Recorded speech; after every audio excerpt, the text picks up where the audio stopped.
So we often get questions about what you can do in the event of a trip and fall or slip and fall. A trip and fall is generally easier to prove. Those are the occasions where you're going to step onto something and there's a hole and you don't, it's covered by grass and you fall in it, or you go to step off the sidewalk and there's a broken piece of concrete that causes you to fall. The steps that you should generally take after those are obviously to take pictures of it and to make a report of it somewhere. If you can't make a report of it and you're hurt, obviously go to the hospital if you're hurt, because that serves as a record that. And when you go to the hospital, explain to the hospital what occurred. A lot of times we'll have clients that go to the hospital after they were injured in a slip and fall or trip and fall or an auto accident, but never tell the hospital that they were involved in one of those. Or they just say, I fell. I fell, right. But they don't say, I fell, at this location.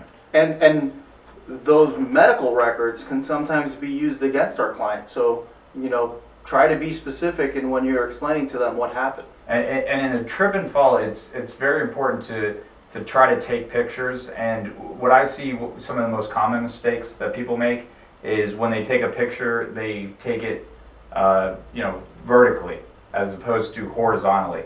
A lot of times when you take a picture of something that you tripped over, to us it looks like a line, and to a jury it's going to look like a line, and they're going to say, how did you trip over that? Now if you go down and you take the picture horizontally, you're going to be able to see that instead of it just looking like a little line that you tripped over, there's a 4 or 5 inch gap of concrete that should not have been there.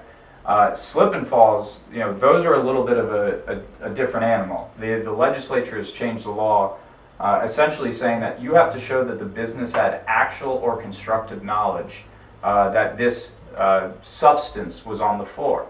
To be able to prove that, you essentially have to show that the substance was on the floor long enough that the business knew or should have known about it, or that the business knew about that substance or created that hazard.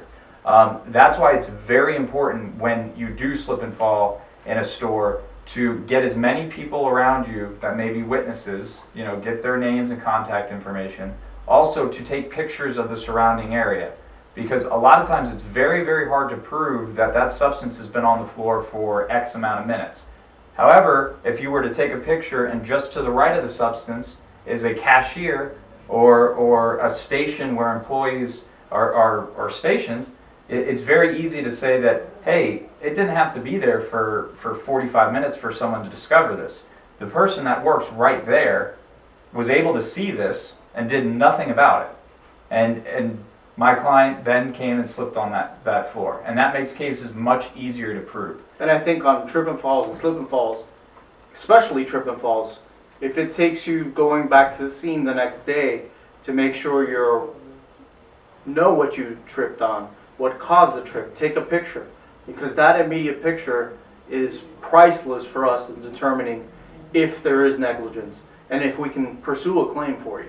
Yes, and if you can, the best way to take these pictures, if you do have to go back out the next day, take them on a smartphone or some sort of electronic device. There's data actually stored in the picture that will give you the location and the time that picture was taken at. So later on, they can say, hey, you took this 4 months later, or you took this before the accident. You're able to show, no, this was the condition of the hazard at or around the time that I fell. And that goes a long way as well.